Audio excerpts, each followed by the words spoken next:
Welcome back to the BookCast. Today we are unpacking every layer of the incredible novel, The Time Machine.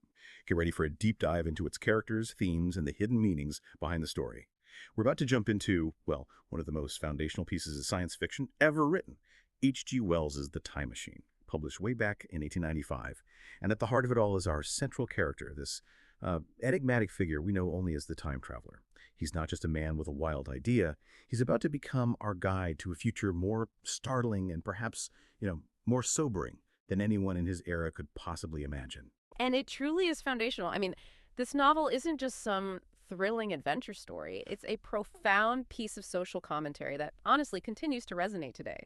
Wells uses this journey, you see, not just to spark our imagination about what lies ahead, but really to force us to confront these crucial questions about humanity's society, where our choices might actually lead us. So as we navigate this deep dive, we'll explore not only the time traveler's incredible, often terrifying experiences, but also, the deeper social criticisms and scientific anxieties woven into every chapter.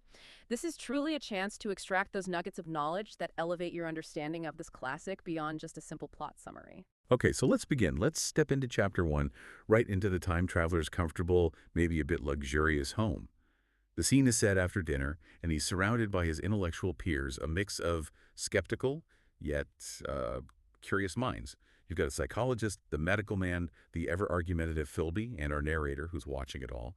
Picture the time traveler himself.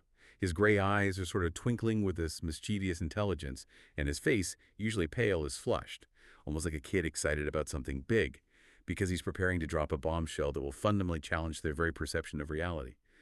He's about to introduce a concept so radical it borders on, well, the absurd for his turn-of-the-century guests.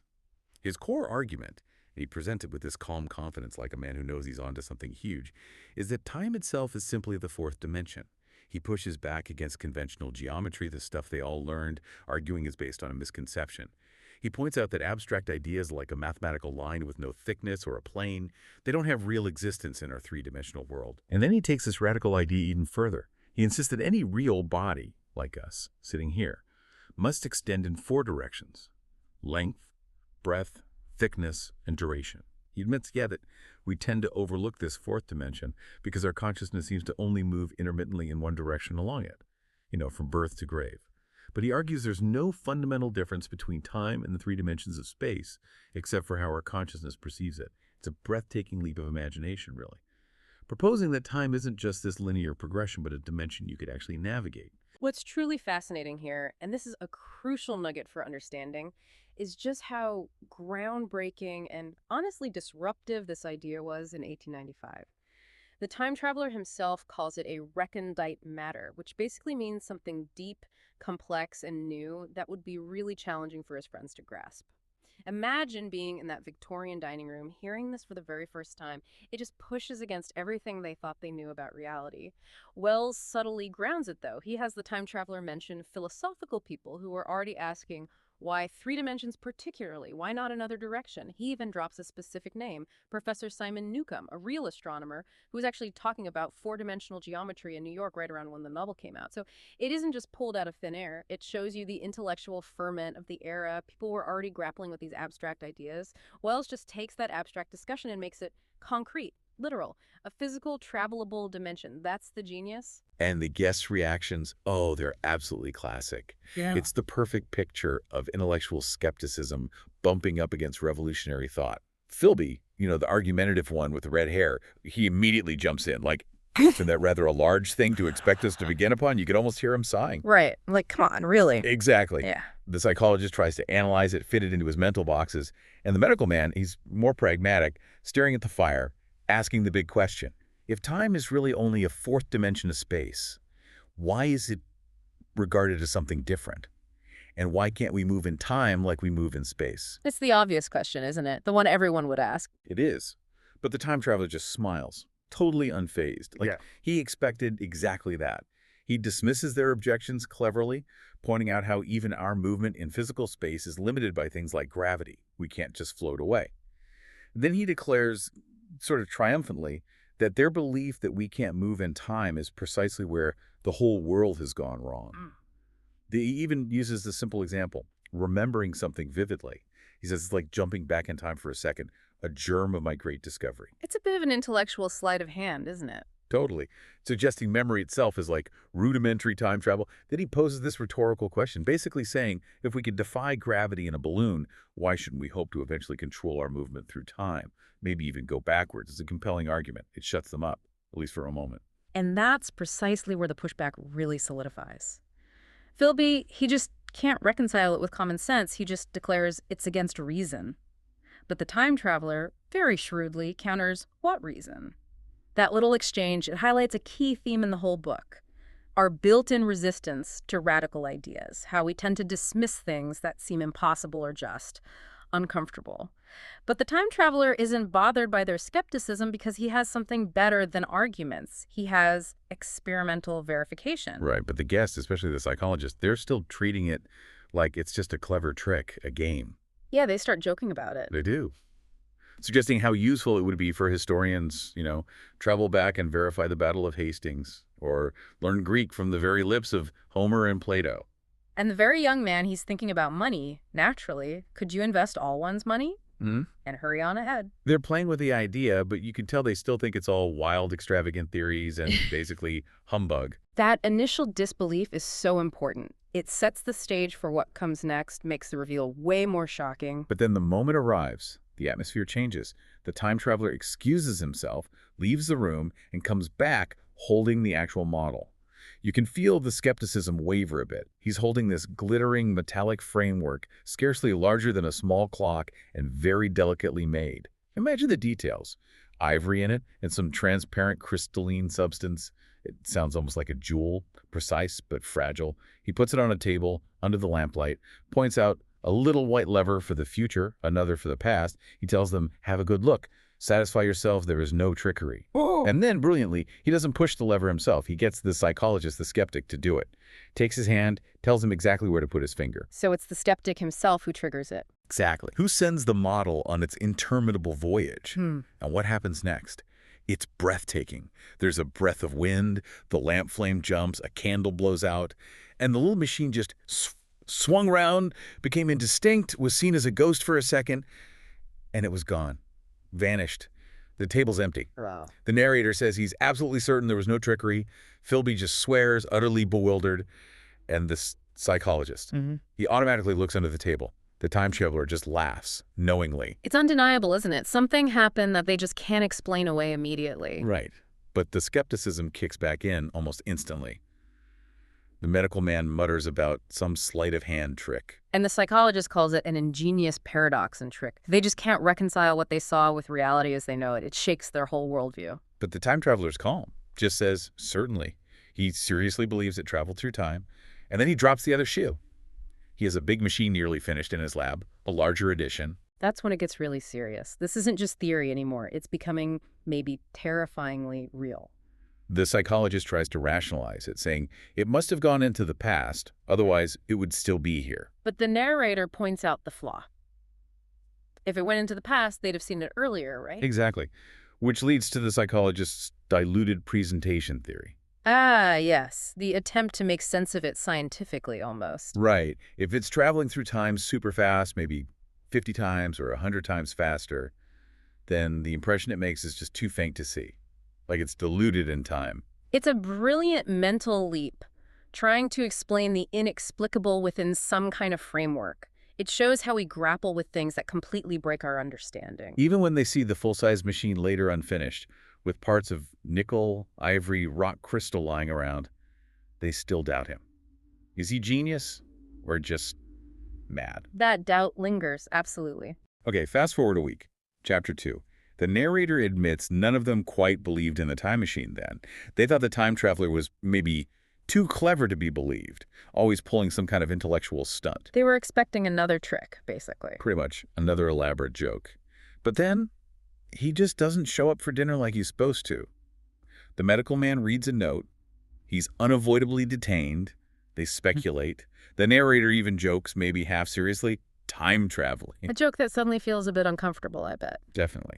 And then the door creaks open and the time traveler is standing there, but he's completely changed. He's in an amazing plight. His coat is dusty and dirty and smeared with green like he's been dragged through hedges or something. His hair is messed up, maybe it looks grayer. His face is ghastly pale, and he has this brown cut on it, it's a cut half-healed. Suggesting violence or at least hardship? Totally. His expression is haggard and drawn, as by intense suffering. He is limping badly, just such a limp as I have seen in footsore tramps. And he's got nothing on his feet but tattered, blood-stained socks. He's starving, demands meat, and makes them promise.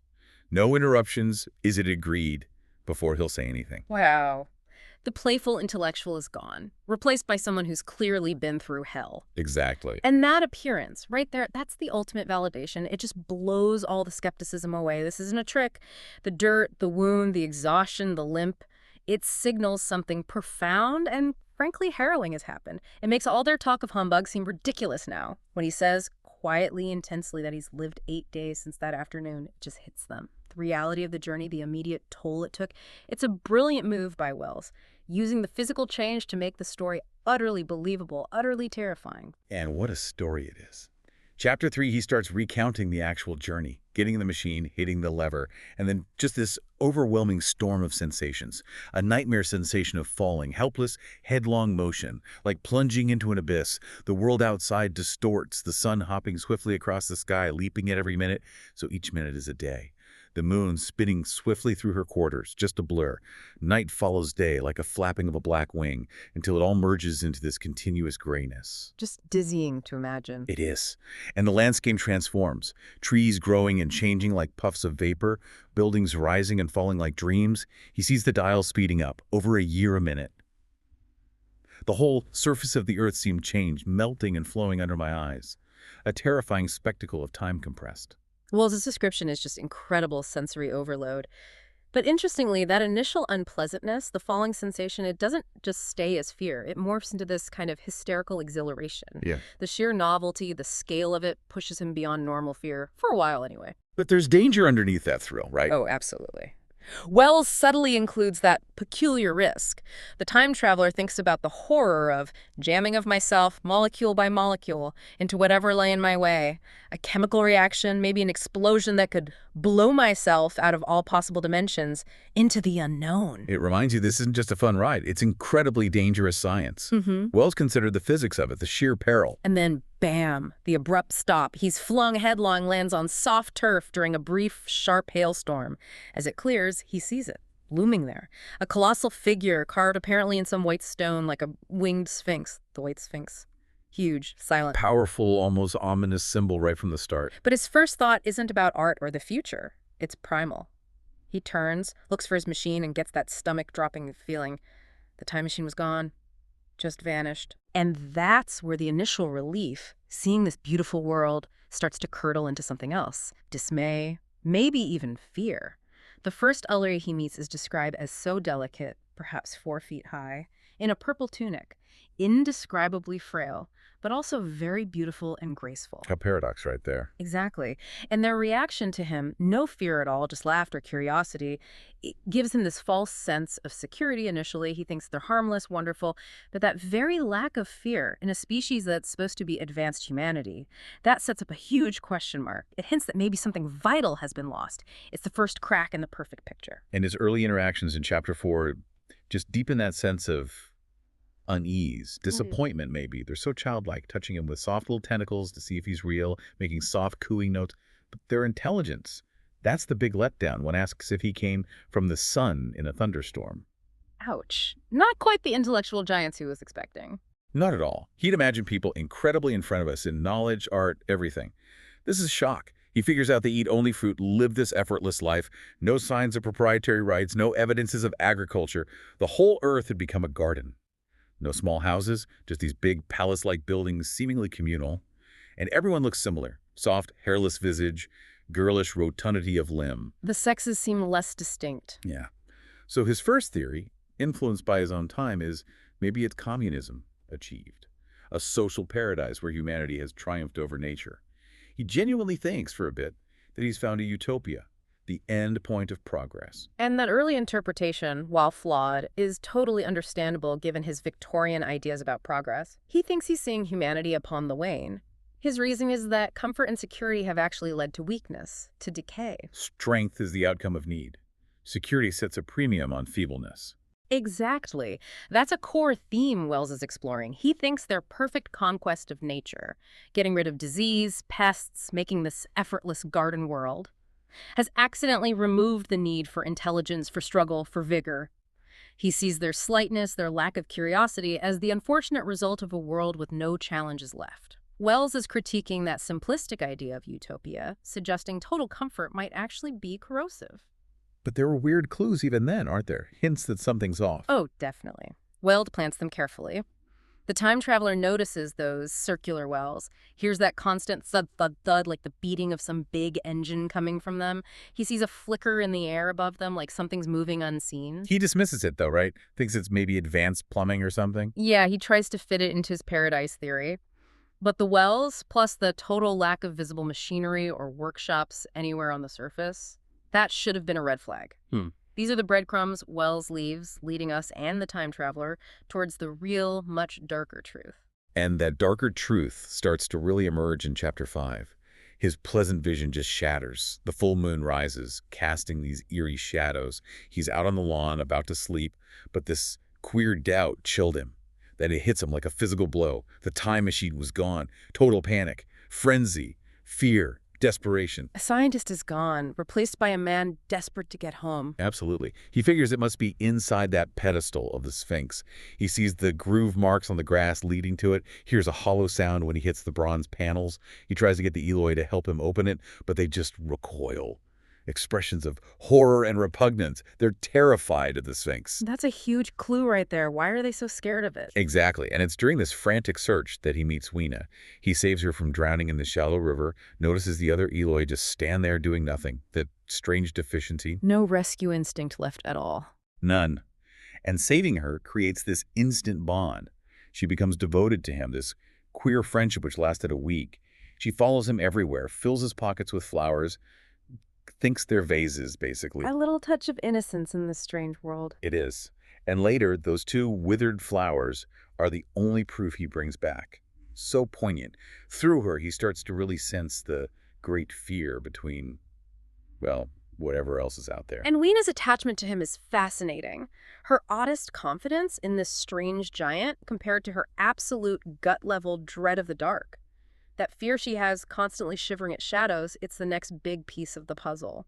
He notices the Eloi always gather indoors at night, sleep in droves, terrified of the dark. It hints strongly at some hidden danger, something that hunts them when the lights go out, reversing the natural order almost. He even glimpses white figures moving at dawn, thinks maybe they're ghosts at first. But it's foreshadowing, isn't it? The first glimpse of the horrifying reality beneath the surface. That utopian facade is cracking wide open now. And then it doesn't just crack, it shatters. The terrifying revelation of the Morlocks. He goes into this huge, crumbling ruin to escape the heat. He has to figure out the underground stuff. And in this dark gallery, he sees them, a pair of luminous eyes watching him. Chilling. Yeah. What comes out is this queer little ape-like figure, completely dull white, with strained, large, grayish-red eyes. It shrinks from the light, flees deeper inside. He chases it to one of those wells, watches it climb down using metal foot and handrests. He calls it so like a human spider. The revulsion is immediate, far stronger than anything he felt for the Eloi. Much stronger. This is horror. And this is the pivot point, where Wells really digs into the social commentary. The time traveler has his shocking hypothesis. The truth dawned on me, he says. Man had not remained one species, but had differentiated into two distinct animals. The Eloi and the Morlocks. Exactly. And he theorizes it's the extreme end result of the class divide in his own time. The widening of the present, merely temporary and social difference between the capitalist and the laborer. He imagines the working class pushed underground, into factories, subterranean railways like in London, living in darkness for generations. Until they adapted. Becoming the Morlocks. Right. Their physical traits are a direct result. The bleached look, the large eyes that reflect a light, their inability to handle sunshine. His whole understanding shifts. This wasn't some cooperative utopia. It was an aristocracy, armed with science, taking the industrial system to its logical, brutal conclusion. His triumphs, he realizes, had not been simply a triumph over nature, but a triumph over nature and the fellow man. It's a grim realization, a Yeah. nemesis. Wells is saying, look, if you let social division go unchecked, this horrifying split could be the result. But he still doesn't know why they took his machine. No, their motive is still a mystery, a menacing one. The confirmation of his theory in Chapter 6 is visceral, brutal. He feels this physical shrinking from those pallid bodies. Describes them as like worms and things one sees preserved in spirit, and their touch is filthily cold.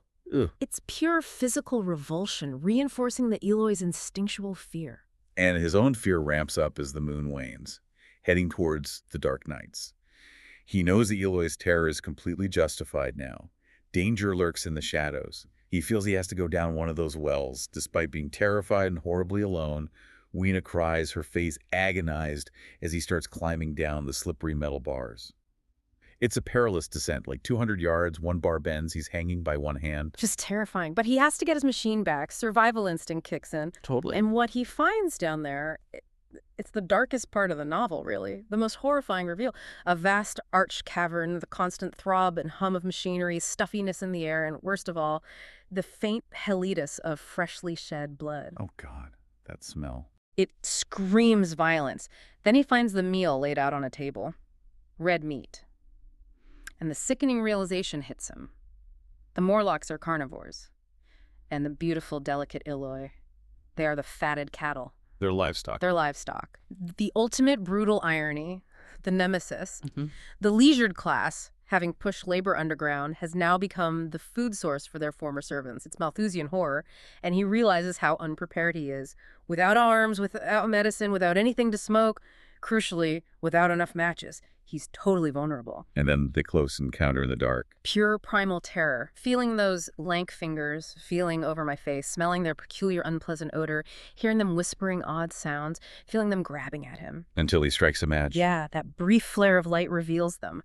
Pale, chinless faces and great, lidless, pinkish gray eyes, staring blankly, confused by the light. He uses the matches like a weapon, driving them back. Then that desperate climb up, Morlock's literally clutching at his feet. It's raw physical horror, and it solidifies everything. His scientific curiosity is gone, replaced by the will to survive, and pity for the Eloi. He sees them clearly now as just prey.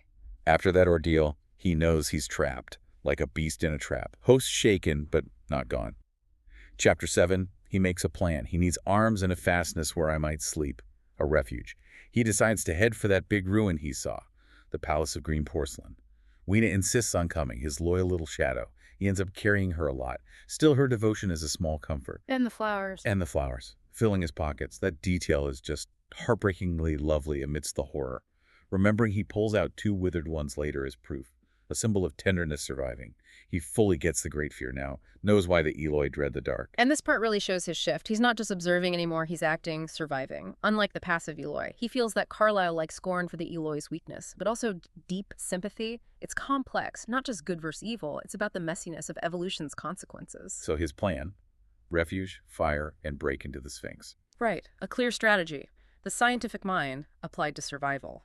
The journey to the Palace of Green Porcelain in Chapter 8 leads them to this huge, deserted and falling into ruin museum, like a latter-day South Kensington. It's full of dust, giant skeletons, megatherium, brontosaurus, and rusting mysterious machines, a monument to a forgotten age. And ironically, this place of decay becomes his fortress. Yeah. And he shows his ingenuity, snaps off a heavy lever from a machine to make a mace. He grimly says, I long very much to kill a Morlock or so. He's ready to fight back now. No longer just an observer. Definitely not. Then the crucial find, an airtight case with perfectly good matches and a jar of camphor which he knows will burn bright. Light and a weapon, all in one. Massive relief. He's so happy he does this composite dance for Weena, whistling. A tiny moment of joy. But he's frustrated too. No explosives, nothing powerful enough to force open those bronze doors on the Sphinx. His iron bar is all he's got. That decaying museum is so symbolic. All that lost knowledge, the rotting paper in the library, enormous waste of labor, civilization dissolving. But the matches and camphor, they're more than just tools. They're psychological power. Fire means control, light, agency against the dark. And for the Morlocks, it's terrifying. Exactly. It flips the power dynamic. And his desire to kill them, it shows how far he's been pushed. But Wells reminds us, it's tragic irony he wants to kill his own descendants, however changed they are. So, armed with his lever and matches, he heads back towards the Sphinx. And it leads to this awful climax in the forest in Chapter 9. He tries to build a fire for protection overnight, fighting off sleep, knowing the Morlocks are near. But then, exhaustion, fear. He makes a mistake, lights a big bonfire to scare some off, calls it atrocious folly. It spreads fast. The whole forest catches fire. Oh no, out of control. Completely. And in the chaos, the Morlocks attack. He feels their soft little hands creeping over my coat, their little teeth nipping at my neck. He fights back desperately with the iron bar, feels the sickening, succulent giving of flesh and bone. It's brutal. The forest fire becomes this horrifying inferno, consuming the Morlocks who, blinded by the light, just stumble into the flames. A self-made disaster, in a way. Yeah. And in the middle of it all, the worst part, he loses Weena. Presumed dead in the fire, he's just crushed. Intense wretchedness, terrible loneliness. Her loss hits him hard. The only tiny bit of hope, he finds some loose matches still in his pocket.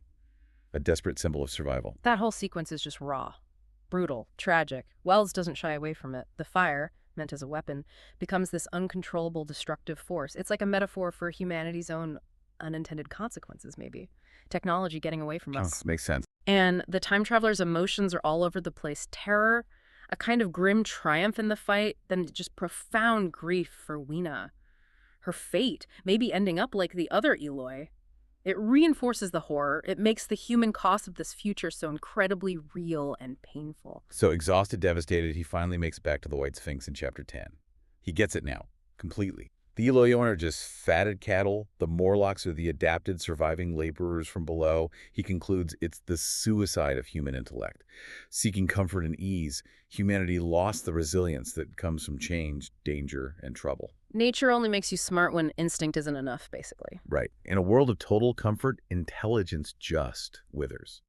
Then the shocker, he gets to the Sphinx and to try and pry the doors open with his bar and finds the bronze valves were open. Wide open after all that preparation for a siege. The irony. Totally. He even sees the Morlocks had carefully oiled and cleaned the machine. Were they trying to figure it out or setting a trap? Good question. He steps inside, relieved for a second, and then clang. The bronze panels suddenly slid up, plunged into darkness, trapped. The Morlocks outsmarted him. They knew he'd come back for it. Exactly. They think they've got him. It shows their cunning, doesn't it? They're not just brute beasts. They can plan, lay traps. It adds another layer of horror. He underestimated them. And now the final test. Trapped in the dark, his matches are useless. They only light on the box. He has to fight them blindly for the levers of his machine. He says it was a nearer thing than the fight in the forest. I believe it. Pure desperation. But he manages it. Chapter 11, he finds the lever, throws it over, escaping their grasp. But in the panic, he overshoots. Accelerates way, way into the future, beyond anything he's seen. Days and nights slow down, stop, eternal twilight. The sun is red and very large, halted, motionless, like a dying coal. The moon's gone. The sky is reddish. A dying earth. Totally. The air is thin, hurts to breathe, the landscape is desolate, reddish rocks, weird green lichen. He sees these monstrous, crab-like creatures on the salt Dead Sea with abominable desolation. Utter silence. No birds, no insects, nothing familiar. Nothing. He jumps millions of years further. It's freezing. Snow, ice, all animal life gone. The final image. A solar eclipse happens. Total darkness. And then he sees this round thing and tentacles trail down from it. It seemed black against the weltering blood-red water. Hopping around. Wow, what even is that? The final grotesque survivor? Who knows? It's cosmic despair territory. That vision of the dying Earth is so powerful. Wells showing us the long-term consequences, the astrophysics, a tidally locked Earth slowly dying. It reinforces that theme of decay, but on a universal scale. Entropy wins in the end. The utter silence is key, too. The complete absence of life as we know it. Terrifying loneliness.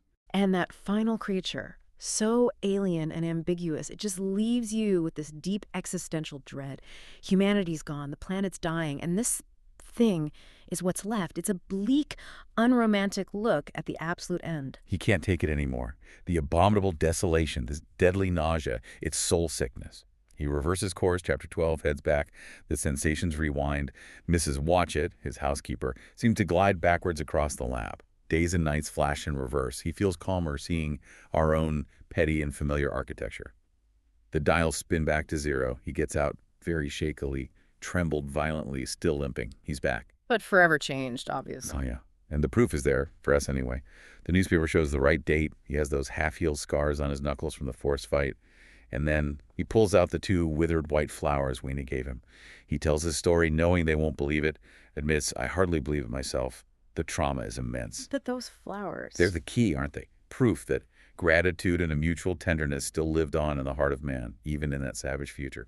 Tiny spark. It's incredible proof, really. But his guests, they still dismiss it as a gaudy lie, a dream, fiction. It shows how resistant we are to things that challenge our reality. Even the medical man just comments on the flower's weird structure, missing the point entirely. Right. And the time traveler himself doubts it, seeing the mundane world around him. But the scars, the flowers, they tell us it was real, brutally real. And then the epilogue, the final mystery. The narrator visits the next day, finds him getting ready to go again. Wants to bring back better proof this time. Irrefutable evidence. Yeah. But then he vanishes. A gust of air, broken glass falling, a ghostly, indistinct figure. Gone again. The narrator waits. But I am beginning now to fear that I must wait a lifetime. The time traveler vanished 3 years ago. He has never returned. And that leaves us with the biggest question, doesn't it? Where did he go? Back to the past, trying to warn humanity, or even further into the future, maybe to see that final creature again. Wells leaves it totally open. Makes you think. He does. The time traveler had that bleak view of progress, right? Civilization as this foolish heaping that must inevitably fall back upon and destroy its makers. The novel is a warning about class division, about the dangers of complacency, about where our own progress might lead. But it also shows that capacity for tenderness, for connection, like with Weena. That spark remains, even in the dark. It really forces you, the listener, to ask, what future are we building? And what's the cost going to be? And there you have it. Thanks for spending a little bit of your day with us and this story, embarking on this deep dive into H.G. Wells' The Time Machine. If you enjoyed this exploration and found those nuggets of insight helpful, a simple like or subscribe to the BookCast helps the channel out more than you know. We appreciate your support. Be good and take care.